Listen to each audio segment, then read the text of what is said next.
everybody, welcome to the 31st and best episode of the Hashcast. And as always, I have a super cool, way cooler than myself, guest on the show tonight. And tonight I have someone who has worked on some of my favorite franchises and who is just an overall awesome guy.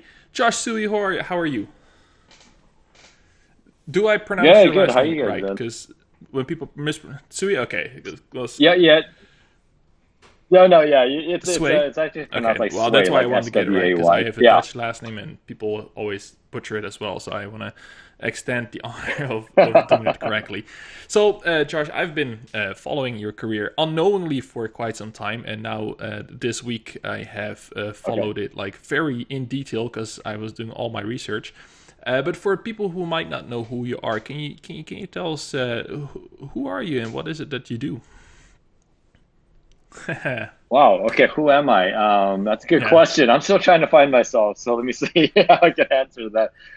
So I mean, I'm a longtime video game developer. I've been working in the games industry for this year nice. I think it's 25 years now. That I just realized that. So I started around late '92, early '93, in the arcade era at Midway Games here in Chicago, and over the years, I've kept working in games in different capacities. I started off as a 2D pixel artist and just kind of, evolved into other roles. I went from being an artist or an art director to a game designer, creative director, executive producer at various game studios all over Chicago, working for companies such as Midway, EA. I've done projects for Microsoft, THQ, and Activision was another large company, and just kind of kept at it for all these years. So I'm old time game geek who turned into a game developer and producer Producer type type person. person. Well, that's awesome because I'm gonna make this weird for you right out the gate because you have worked on NBA Jam Okay. and Mortal Kombat, which are one of my favorite franchises, and especially NBA Jam because I'm a Dutch kid. And we don't have basketball there. Like you play basketball like at gym, but that's about the extent of it. But then at some point, basketball became like super popular, and it wasn't basketball. It was just the brands that became popular, like Mhm. the team names. And the only reason I could talk along with the cool kids was because I played NBA Jam and it had all the teams and all the players, so I could pretend that I was cool as well. And just in general, I think NBA Jam was one of those games where everything was possible for some reason, like fiery dunks from the midline, playing with Hillary Clinton, like stuff like that. Yep. It was just another era. And knowing that you worked on that, getting to talk to you today, would blow my 12-year-old self's mind. And that's all it's something very important to me to impress my child self. So thank you for coming on the show and talk about this, because I have, of course, many questions. But let's start at the beginning, because you said you are a game geek turned developer. How did you make that step from liking games to becoming, like, getting paid to create? Yeah, wow. It was really an accident, to be quite honest with you. So if you go all the way back to the '80s, the first big arcade boom, I was a Yeah. crazy arcade rat. I mean, I love playing games in the arcades, and as a matter of fact, my two older brothers, they managed this large Mhm. arcade in Southern California called Showboat Golf and Games, and it was a large old school Mark Twain boat that Mhm. had 3 floors of arcade games inside. It was a massive arcade, and so their idea of babysitting me was putting Yeah. me in an arcade for 12 hours and with a sack of tokens. So I just Yeah. it was for me, that was my playground. I played games constantly. I knew just about every game of that era, and I've always loved arcade games. And so, as I grew older, I still kept playing video games, obviously, but I started getting Mhm. into filmmaking. Yeah, and this comes back again to coming from being growing up in Southern California. And so what ended up happening was that I kept playing arcade games. I played some video games, such as like when the first Nintendo system came out. But I got into filmmaking, and I went to Mhm. college for filmmaking here in Chicago. And what ended up happening was on my last year of college, I really got interested Mhm. in computer graphics. And when I got into computer graphics, I kind of started using my skills as a filmmaker and using that in computer graphics to digitize characters. And I found that to be really fun. And so when I got out of college, a friend of mine had gotten a job at Midway Games, and he got to work. He was working on this game called Revolution X at the time. And it was this gun game with Aerosmith. It was kind of crazy. Well, at that time, the first Mortal Kombat game had already just come out, and they had pioneered this whole digitizing of actors for video games. And as that department was growing, they needed. It was kind of a shift in style. They went away from hand-drawn pixel characters or hand-drawn sprites to this video technique, and they needed more people who knew how to do this stuff. And I just happened to know this, and so my friend told me about it, helped me get a job at Midway. And I remember going to Midway thinking, wow, wouldn't it be like awesome to work in video games? Because I remember how much I loved arcade games. What was crazy was that I got to Midway, I interviewed quite a few times, finally got the job. And when I got there, my first day there, I got to meet my arcade video game hero, who was Eugene Jarvis, who I didn't even know was still working at the company, because they used to be called Williams Electronics. And so, so in a weird way, I got to, in my first job in video games, I got to work with all the heroes of the games that I played, which was Defender, Robotron, Stargate, Sinistar. All those guys were still there. The guy who created Qbert was working at the company at the time. And so I kind of just got in it was a very weird way. Everything kind of came full circle, because I loved arcade games. I knew everything about arcade games, more so than console games. But I went away from it for a while, went to school for something completely different, but then it all kind of melded together. And so it's not the way a lot of people get in, but one thing I've learned in this industry is that there are so many different ways for people to get into the industry. There's no real set path. Just the dream of having two brothers that own an arcade and getting a whole bag of tokens. Like, man, that is the dream when you're a kid. Yeah. It was crazy. Okay. So they didn't own it, but they managed it, and it was wild, because not only was it a giant arcade full of games I got to play for free for 12 hours a day, but on top of that, there were water slides. There was like bumper boats. There was like a whole little mini amusement park. And so I would be there after hours, even after it closes, and I would have everything to myself. So I'd be on these water slides by myself, or I'd invite my friends over. It was like paradise. Amazing. But then you had that path, and you went into you started work from Midway. That must have been, like you said, pretty amazing that you get to work with your heroes. At the time, they were. Mm-hmm. What I've seen from Reddit, like that was almost like the Wild West of video games back then. How was that, like, culturally to jump into that, like, out of college, video guy, and then all of a sudden you're working on that? Like, how does your brain even deal with that? That's the thing, is that, like, you don't. I went in thinking to myself, like, I don't know anything about making video games. I knew what I knew. So, much like any young person going into a new job or a new career, you just assume everybody is smarter than yourself. So you go in, it's like, oh, they must have everything figured out, so I'll just go with that. And it turns out that, it's like the Wild West. Nobody really had any idea what they were doing. They just knew, hey, we're making this game. There's no game design doc. There's no planning. There's no schedule in that. I mean, Midway at that time was literally the Wild West. And so I would go in and I would have my ideas on how something was done, but like my lead would have a different way of doing it. We just kind of figured it out, and there was a lot of trial and error.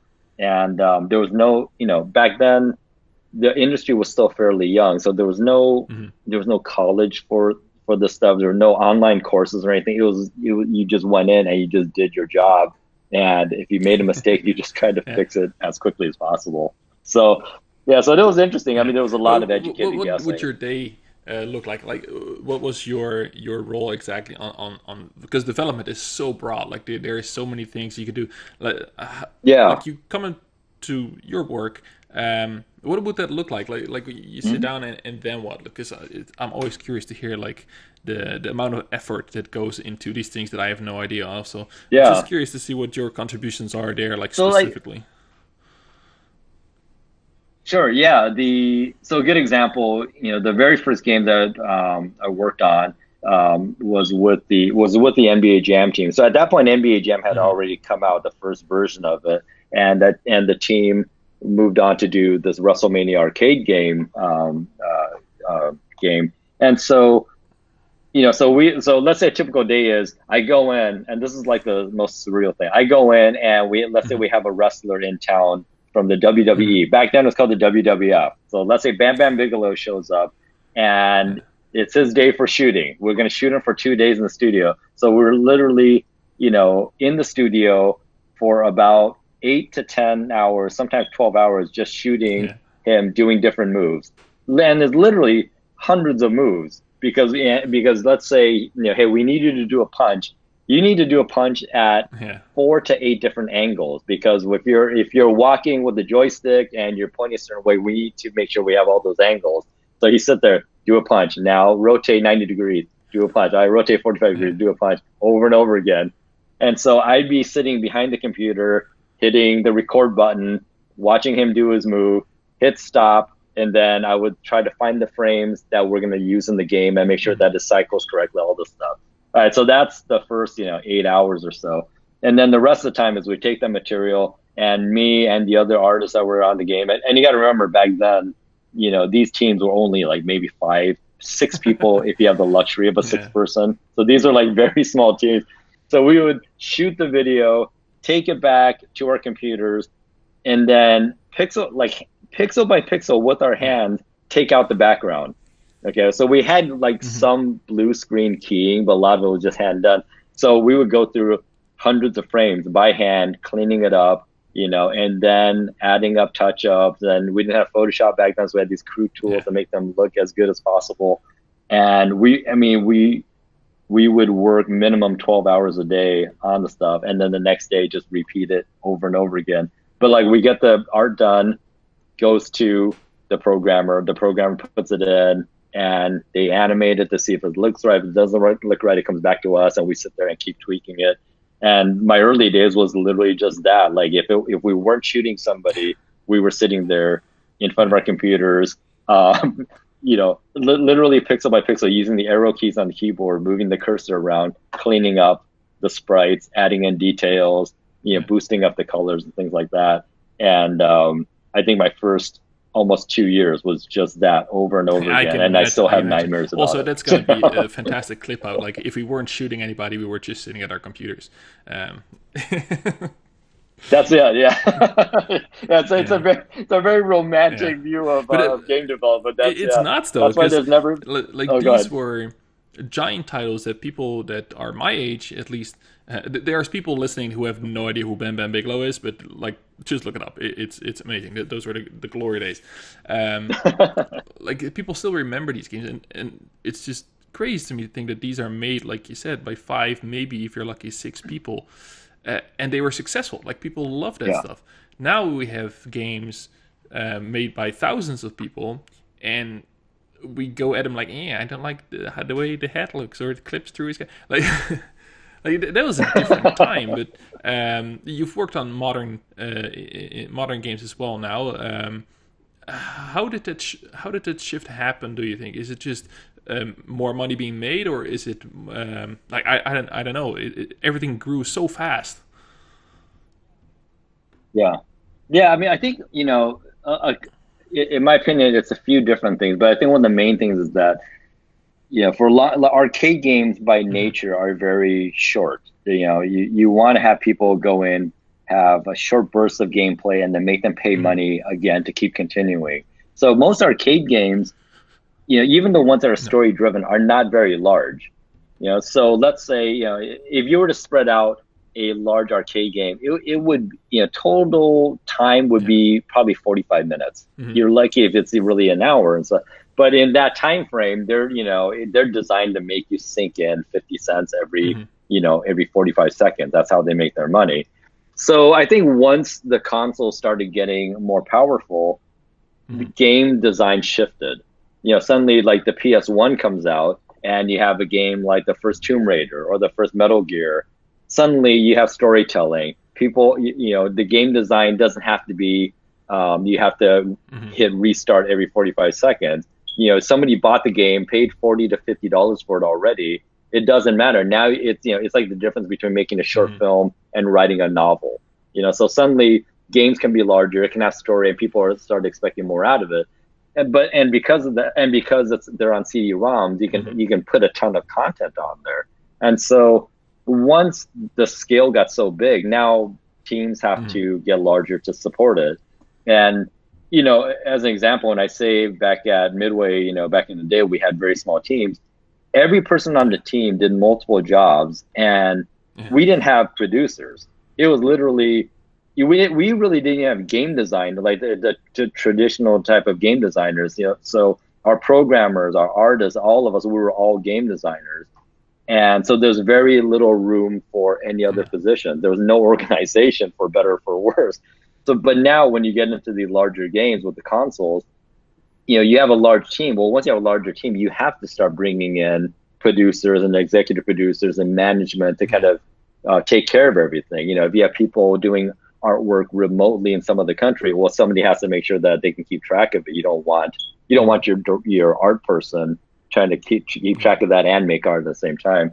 So I think just the rise of consoles really started blowing up the scale of games, and so then games started getting into 3D technology, and that adds another layer of art and and technology on top of it, and it just grows exponentially. It's funny how it works, because we are, I think, I wouldn't say peak days, because every time something new comes out, it still blows my mind. So I don't know where this will end, but we have seen a bit of a resurgence of like the indie games, the pixelated art style games made by smaller teams, and they are very successful. Like, why aren't the big companies chasing that market right now? I think, boy, that's a really good question. From my point of view, big companies need to make big games to make really big money to support these big companies. It's like this constant loop. In a lot of ways, it almost makes no sense for a large company to make a small independent game, because let's say they make a game that in their a low budget is, let's say, $2 million. Well, if that game makes $4 million, it doubles their income, it doubles their investment, which normally is a great, return. But for a large company, an extra $2 million is nothing. That's, that's like, that's lunch for, for one office or something. And so, so it's, so it's one of those things where, like, the bigger you get, then the bigger company is, the bigger the projects have to be to support all of that. Thank goodness for indie developers, because they're definitely, much like independent film and independent music, the indies for games, they're the ones that are coming up with big ideas, even though the games are smaller in scale. So a lot of experimentation happens from that market, and and without them, I think larger AAA games would be less interesting, because AAA titles are not going to take risks. But what they're gonna do is they're gonna see what indies are doing or smaller companies are doing, and there's a great idea, they'll incorporate it somewhere into their style. I don't necessarily think it's stealing, really, but it's really more about hey, it's I guess it is stealing. I mean, but it's not so much stealing, but it's kind of like, hey, you look at movies and stuff, and movies, you can see some great ideas in some movies that came from independent films, and it's not necessarily hurting the source where it came from, because usually it's a completely different market. The people who are into indie games and people who are into I guess AAA it's games, in a way so. What they do is just to build a better mousetrap, right? They see what works, and then they just put all the R&D on it and do it themselves but better. But I find it interesting, because such a small team like what you work with has created legendary games. I always wonder, what super big AAA game are we going to remember, like now 20, 30 years down the line, if that's even still possible, or if it's just like old people like me that are just drowned in nostalgia when it comes to these things. Because like Mortal Kombat, other than Mortal Kombat Street Fighter, I cannot really say like there's a couple, maybe Tekken, Soul Calibur, but like that is a thing. Like everybody, like I told my wife I'm doing a podcast now with someone who worked on Mortal Kombat. She was like, "Oh, that's the game with the get over here, right?" Like even if she knows what we're talking about. But she would have no idea what a Tekken is. But it's interesting. So I want to, of course, keep talking to you forever about this stuff. But one of my favorite stories when I read about your career is that all of a sudden you show up like in the game. Like I think you're a playable character in NBA Jam, and all of a sudden you're the face of Sub-Zero and later of Liu Kang. Like how did that happen? Yeah, so that's the that's one of the funnier things about game development back then, particularly at Midway, was that anytime they needed an Asian face, it was basically me, because there was nobody else who was Asian in the whole place and stuff. So for better or for worse, there was a lack of diversity there, so that it helped that I just happened to be at the right place at the right time. But it was funny. It was like, for Sub-Zero, so they used my face for the ending for Sub-Zero in Mortal Kombat 2, and that was literally, I think, the first week, maybe the first 2 weeks I had started at Midway, and John Tobias, who's the co-creator of Mortal Kombat, he just basically came by and said, "Hey, can I like take a picture of your face? We want to use it in the game."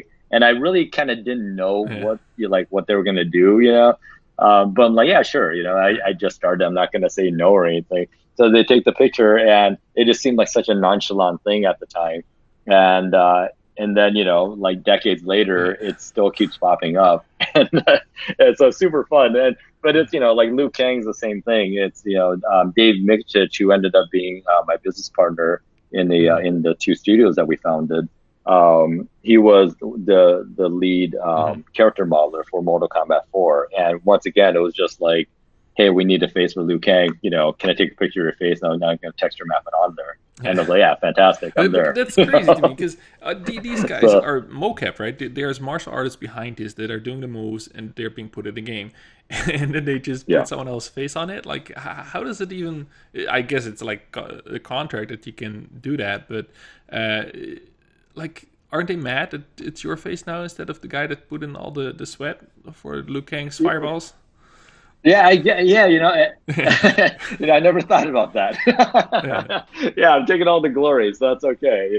I'm glad they gave me some muscles. So, that's somebody else's muscles going on there.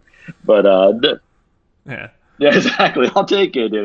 But yeah, it's unfortunately, it's funny that you mentioned that, because the first 3 Mortal Kombat games were in 2D, and they were using actors. And some people may or may not remember this, but back then, a lot of the actors, particularly the ones from the first 2 Mortal Kombat, the actors became very well known during that time. So they became their own mini celebrities. And I always felt that, and this is just me being kind of old school, that when these games went to 3D technology is fantastic. I mean, obviously it's advanced so well, but during the 90s, 3D technology was still pretty primitive, and I felt like it kind of took the soul out of the games.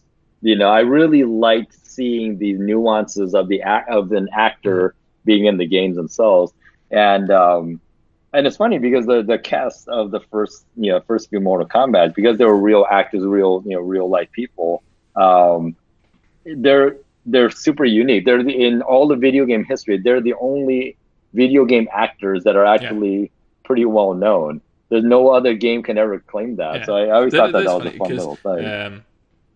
Mortal Kombat 1 specifically always looks a lot better in my mind than it really did. Like I remember them recognizing their face, but it's not really that recognizable now when I look back, especially on those old TVs. But like everybody knew it wasn't Jean-Claude Van Damme, of course, Johnny Cage, but that's what everybody thought in the beginning, and it was supposed to be him. But it's funny you said that like those actors were actually like a big deal. It was such a glorious time. It was fun. I mean, I'll tell you, it's even when I was working there, I always knew that I always felt that I was like living through something that was going to be historic, because when I started there, the first Mortal Kombat had just come out, the second one had not come out yet, NBA Jam was starting to gain momentum, and I was seeing what everybody was working on, and it just felt like, wow, I'm in the center of a lot of things going on there. And so myself, I always kind of, I don't know, I always kind of collected a lot of these memories. It just really like stuck with me a lot. And so, yeah, it was, yeah, a lot of people can go on nostalgia kicks and things like that. But for me, this was like a genuine moment in my Yeah, life that yeah, felt really and special. I'm gonna dig into that later a little bit as well because it was so special that you decided to do a giant project around it that I definitely want to hear about. Yeah. But before you all did all that, you took some further steps because then afterwards you decided to do your own studio, do your own thing. How did that? Um, Yeah. that's a completely new venture. Did you have the chops with like because Yeah. that's all of So, a I sudden you're a mean, manager, you're a CEO. Like how do you grow into that? so it was, I would love to say that it was a super well thought out plan, and everything. But in all honesty, it was just one of those things where I don't know if it's in my blood or something, but because I come from a family Hmm. of entrepreneurs, and so in my head, I always knew that eventually I wanted to do my own thing. And what ended up happening was that at Midway, yeah, as great as the company was, it was one of those things where you know there was such a hierarchy there that I knew that I would never be Hmm. able to get past a certain level, because there were a lot of people that were kind of just um, I don't know, just Hmm. ingrained into the company, and so you would never get beyond beyond certain people or certain positions. So it was one of those things where it's I had that in the back of my head. John Tobias, who's the co-creator of Mortal Kombat, he was looking to stretch his legs out, to do other things. At that point, Hmm. they had already done 4 Mortal Kombats, and the fifth one was in the works, and I think he just, him being a very creative type, he always wants to innovate and do something new. I think he wanted to also stretch his legs out. So, in talking with John, because we worked on a couple of games together, um, we both kind of realized that, hey, we kind of want to do the same things. And so, me, him, and 2 other people from our team, we just decided, like, hey, let's Hmm. try forming our own company. Now, so high level wise, that sounds like a great idea. Yeah, We had no idea how to form a company. We had zero business skills or yeah. anything like that. It was just a big idea. So we all ended up, leaving the company and formed our own, company to do games. And it was interesting because back then, Midway had a clause with their employees that they couldn't Hmm. work for another game company for a year. Anything that they do during that year Okay. would be owned by Midway. And so we literally quit and did not work in games for a year, knowing that we were going to do this. So we kind of knew ahead of time that that we were Hmm. quitting. So we saved our money up and everything. Once we quit, we didn't do games for a year, but during that time, we were talking to a lot of different publishers and telling them, hey, we're going to form the company, Hmm.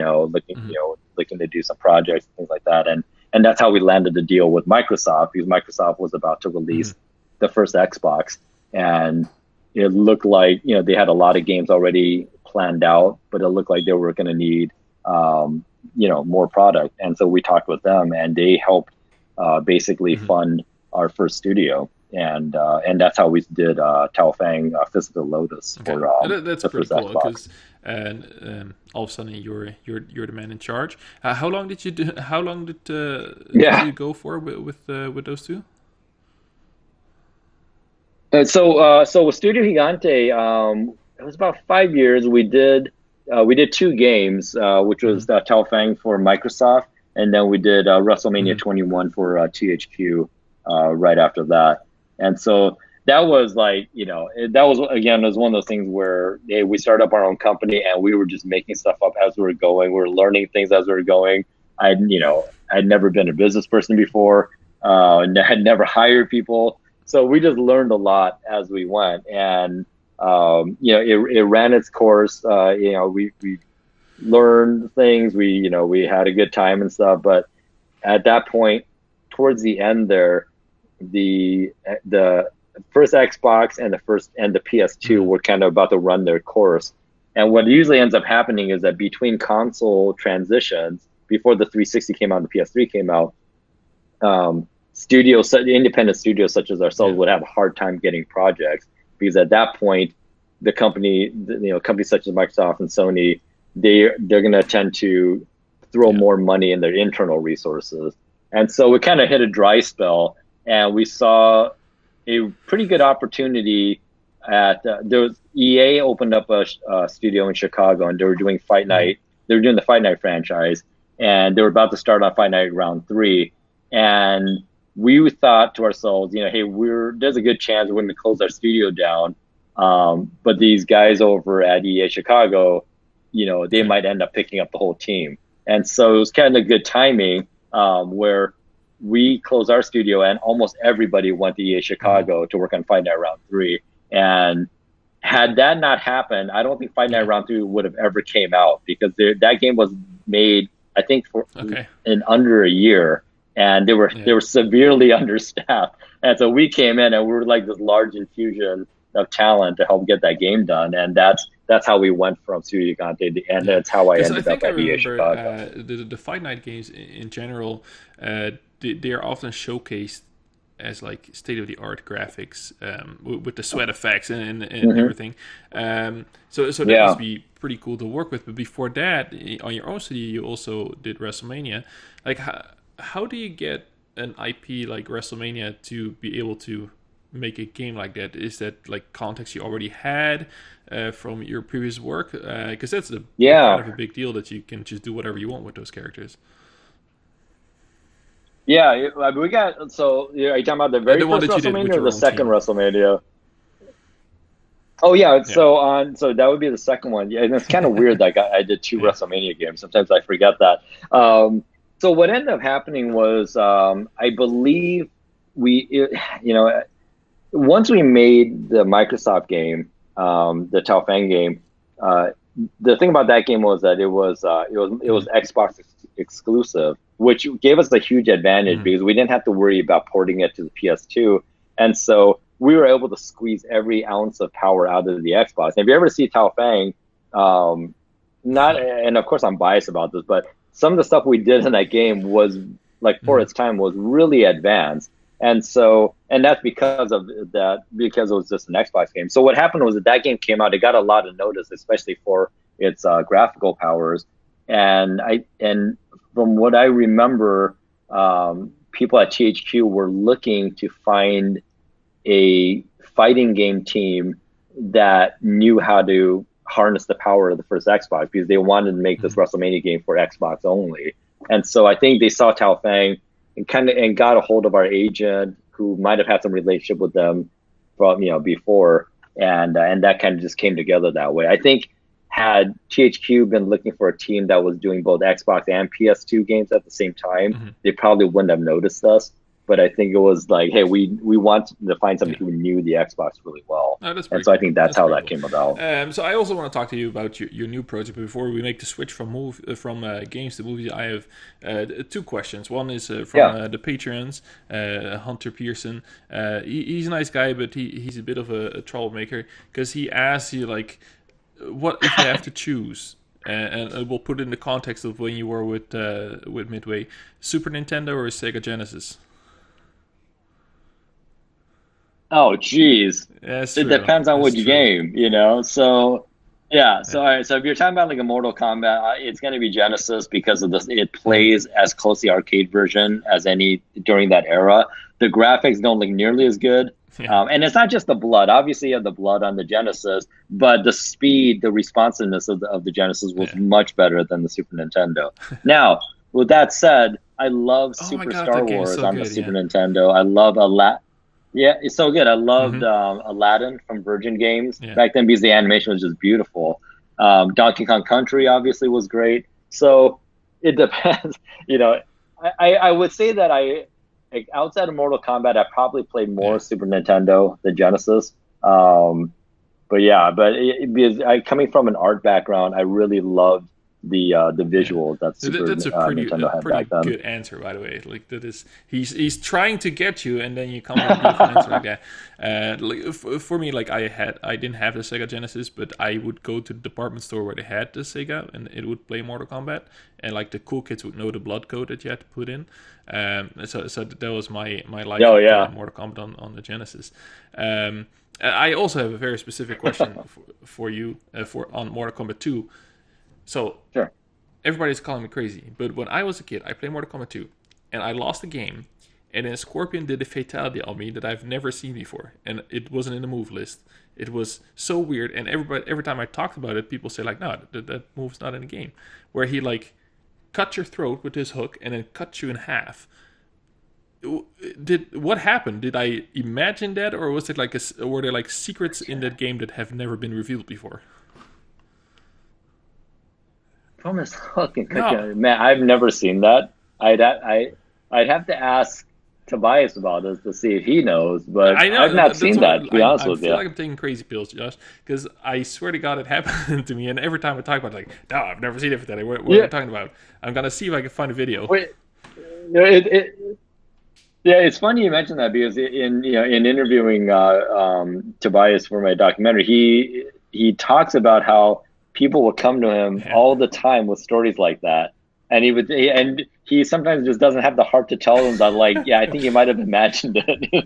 Now, with that said, one of the funnier things was that I believe after the first Mortal Kombat came out, there were yeah, this is before the modern internet, so there were so many rumors about things that happened in the game that weren't in the game, but the Mortal Kombat team would read the Usenet messages and then put that, those things into the that is second game fantastic. or in the third game. So yeah, so I think that's how like Babalities came about. Just there's somebody made a rumor Yeah, of it, and then yeah. I had a they made it coworker true. that told me about Ermac, and he was very credible. So I was like, oh, that must Yeah, try to replicate it.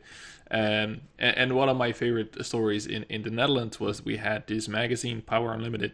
Still remember these guys, and they copy pasted an April Fool's joke from a British, it might have been Game Informer, I don't know who it was, that you had to tape a coin on your cassette.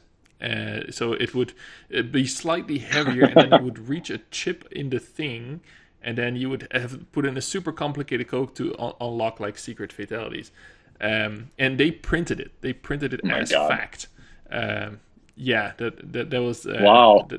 that magazine died shortly after, I think. But that was terrible.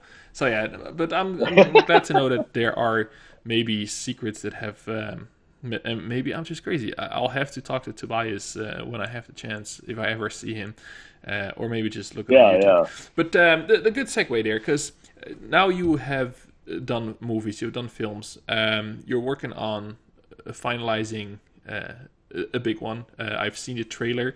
It looks fantastic. Can you tell a little bit about what that project is? Because this is like, it feels like a passion project from you, and you've been working on it for 3 years. So what is that all about? Yeah, so it's a documentary called Insert Coin, and it's about Midway Games and how this strange crew of people working in a shabby office space in the back of a pinball factory created some of these iconic video game franchises. And so, I was very lucky that I was a witness to a lot of things that went on with the making of games such as Mortal Kombat and NBA Jam and Revolution X and WrestleMania and stuff. And so, you know, like I said before, I came from a film school background, and it was always my intent to go into film, and I kind of got into video games by accident. And so what happened was around 2014, 2015, I realized I had done an interview with Polygon, and they did this very flattering profile of me. And afterwards, it dawned on me that after talking about my career and everything, it kind of dawned on me that, man, it's I've been in the game industry at that time over 20 years, that I had not made a film yet. I've done a lot of short films. I almost every game I've worked on, I've done the marketing videos from them, and just kind of helped exercise my film brain. But so I thought to myself, man, after reading that article on Polygon, I thought to myself, that it's, I've had a pretty interesting career, but obviously I don't want to make a film about myself. But Yeah. I do love the subject matter of what I talked about, which was Midway Games and just the game industry. And so, in an effort to try to make my own film, I decided that, okay, a documentary would be great because I did take a lot of documentary classes when I was in college. But for my first film, I should do a subject that is kind of low hanging fruit, something that easy for me to do right away, as opposed to some investigative journalism that would take me forever to do. And so it dawned on me that, doing a documentary about these games, I think people would be pretty interested in it. And so I talked to all my old coworkers who all luckily still like me, and yeah, exactly, yeah. So that's a lesson: never burn bridges. But I talked to them and said, hey, I'm interested in doing this, and almost every single one that said, like, I can't believe nobody has thought of this yet. Like, like, why has this not been made? And it's like, yeah, exactly. So I did a bunch of test interviews with almost all the subjects, and just to get an idea of what I was up against.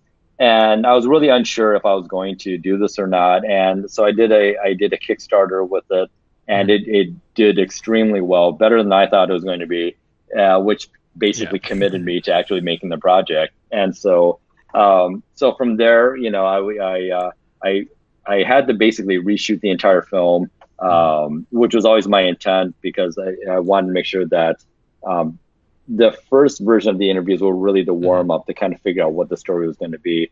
So then I got into production, and I've been working on it off and on for about 3 years now.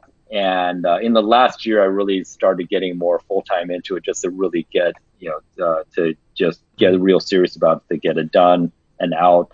And it's been interesting because it's the first project in my professional career that I pretty much have 100% control over, which is a good and bad thing, because I'm constantly tweaking it. And you're right, it's a passion project. And but yeah, I love it. I can't wait for it to be done. The trailer looks fantastic.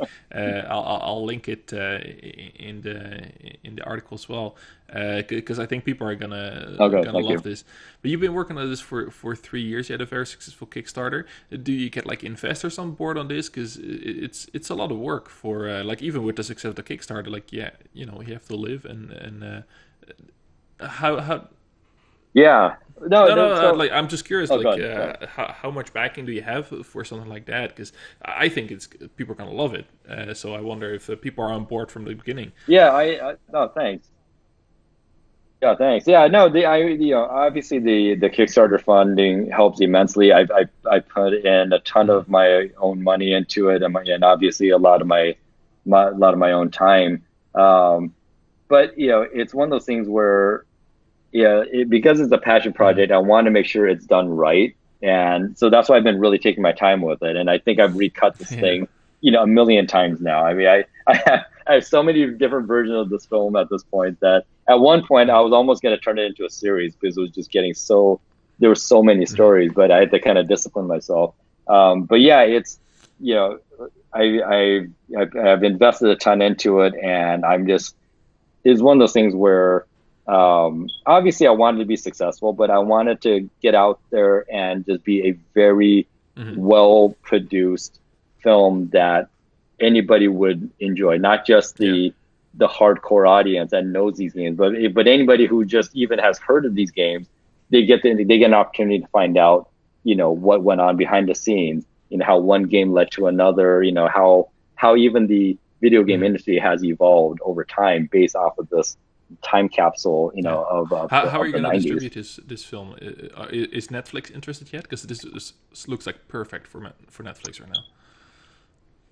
Yeah, no, I've had a ton of talks with people especially over the last year and a half, as I've been getting closer and closer to completing it.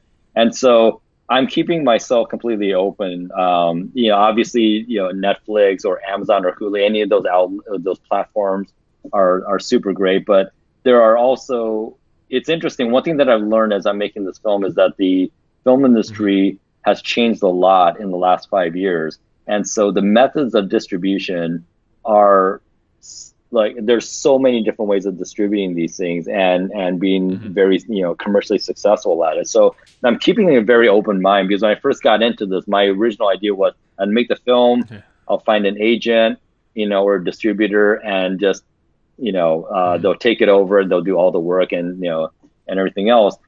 As things have evolved, and I've been talking to a lot of people, I've noticed that there's a lot of different business models to kind of explore on this, and a lot of this knowledge kind of came from me starting up game studios and working with publishers and finding out what deals are like. They're very similar to movie distribution deals, and so I'm kind of keep my mind open on things. Ideally, doing a Netflix deal would be fantastic to do. But as I explored other things, it's like, wow, that's not the only way. And maybe you can combine the two industries, gaming and movies, and like it just put some microtransactions in there for subtitles, stuff like that. That's how you make the real money nowadays, right? All right, so you can watch the first 10 minutes for free, and exactly. I'll do the arcade model on there for $2.99 a box, and that's awesome. That's awesome. I'm looking really forward to that. But so, Josh, you have had such a long history, and you've been very successful in both fields. Basically, and you're one of my mutuals on Twitter. I'm like, why is this amazing dude following me? Because I don't think I have anything to offer to your life, but I'm glad we are online friends.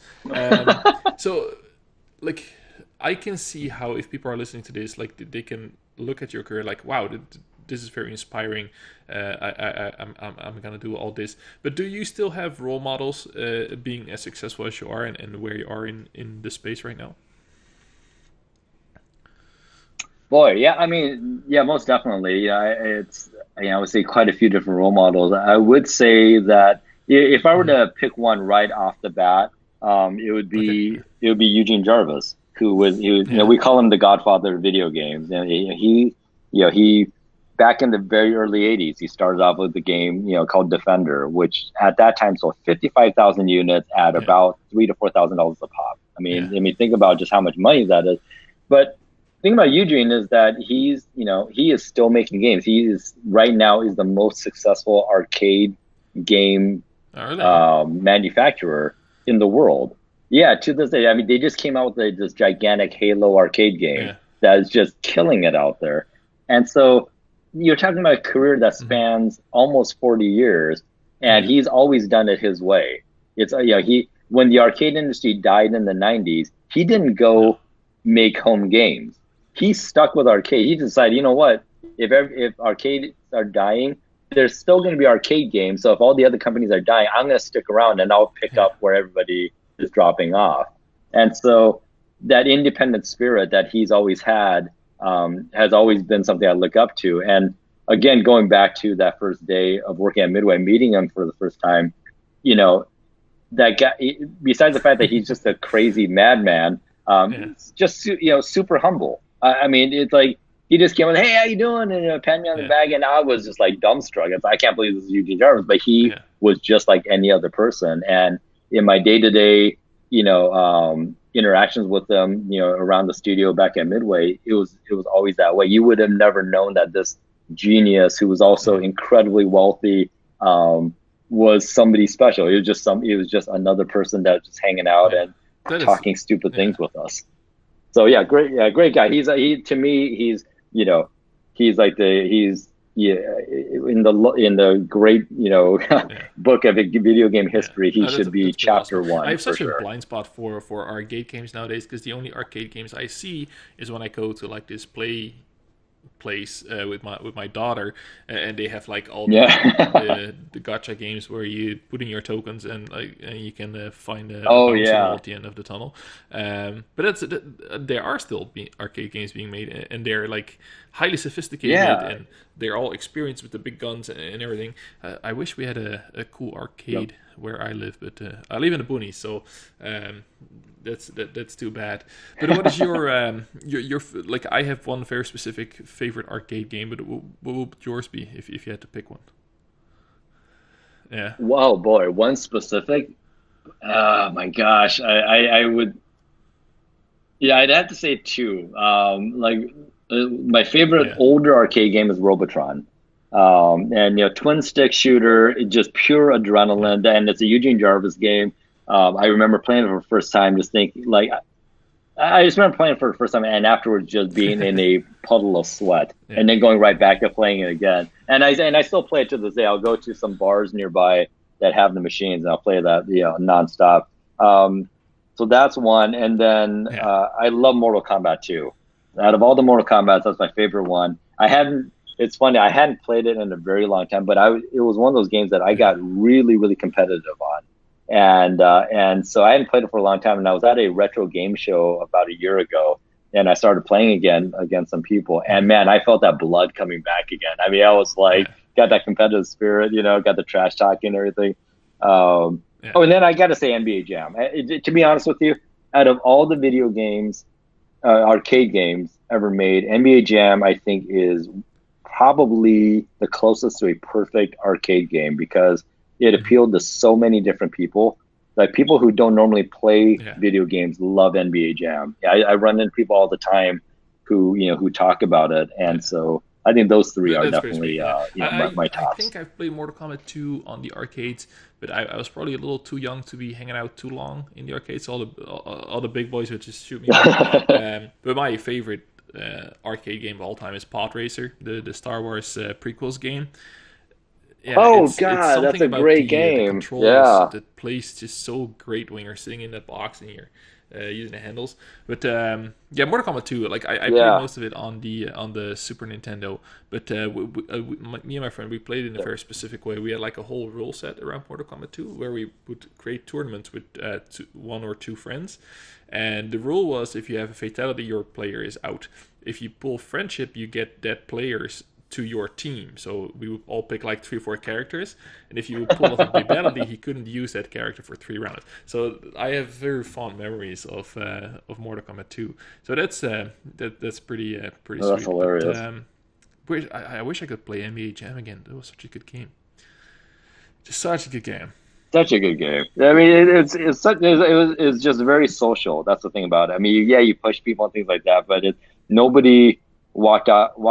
Nobody walked out of NBA No, Jam and tried to pick a fight with each other. yeah, It was just like you yeah. knew that if you got beaten, you got Yeah, beaten more or less just fair and shattering the square. board for the first time. That's memories right there. But we've been like talking about the past for quite some time, and I know you have this big project you're currently working on. But I'm curious to see like when you have done all these things, like what is next for you? What is a target that you still have after already done all the cool stuff? Oh my gosh, I'm not, I'm really not sure. I mean, it's one of those things where, I keep myself open to new things. I've been working with a lot of new technologies lately, particularly VR, Hmm. just kind of doing a lot of experimentation. I've been working with a group on experiential design stuff right now, and so kind of exploring that space.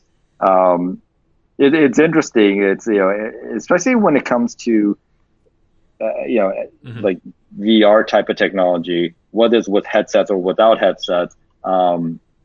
I think just like, you know, being able to do things within a physical space and Hmm. interacting within a physical space is something I'm really interested in. Yeah, So yeah, we'll see what happens. But right now, I'm yeah. just like I'm very heads down on the documentary because I want to get it out of my life. I'm giving myself like maybe another like Yeah. couple of weeks to tweak and polish, but it's Yeah, yeah, I here in gotta Canada, get it in out the French, door. they have a saying: "Perfect is the enemy of good," where you can probably keep Yes. tweaking it forever. But what I don't like, I don't make movies for a living. When can we expect to see it if everything goes well? So my plan is that in No, I will not. and don't hold me to this, but yeah, if things go well, the first probably Okay. public showing of it will be in March, and because I'm targeting some Okay. specific film festivals and such, and then we'll see what Hmm. happens with general release after that. But yeah, it's like I said, for all intents and purposes, done. That quote you just brought up is something that was told to me about a month ago, and that's what forced me to start wrapping That's things good. up. So I'm that's glad a, I that's a good had one. some words of wisdom for you a month late, but still, no, that's awesome. Like Josh, it's been such a pleasure talking to you, just to getting a glimpse in your life and hearing that you are gonna at least are interested in VR experiences. That warms my heart, because I think there's so much to be done in that space, and not just video games, but just experiences that we can have, and people who cannot have the experience that everybody else takes for granted. It gives them access to some extremely cool stuff. So I'm very curious to see what is next for you, because man, you have had your hand in some cool stuff. So I'm very grateful for all the work you have done, and all the joy you've brought, you and your team, of course, because it's never a one-man show. And to have you on my show is an absolute delight. But I always end the show on a little segment that I call a podcast and shill. Now we've talked about your documentary quite a bit, so we're going to shill for that one hard when it comes out. And I'll gladly have you back when it's out, so we can talk about it in a little bit more detail, and when you have some eyeballs on it. But where can we find you if we want to keep track of what you're doing? Yeah, so I mean, I'm pretty active on Twitter, which for me has been a great way to meet new people such as yourself, and just kind of get give people a glimpse of what I'm up to. Which is I have seen some of your pictures, and boy, the trip looked delicious. Where was that? You had your clams. Which one was that one? I forgot. Oh yeah, okay. That was I was out in Washington D.C. Which man, that was way too many clams. But anyways, that's so my Twitter handle is Josh and then YTSUI. And then for Insert Coin, it's insertcoin.doc on Twitter. And the website, if anyone's interested in getting on the mailing list, so that way they know when things are gonna, they can get the latest updates and news and everything. It's insertcoindoc.com.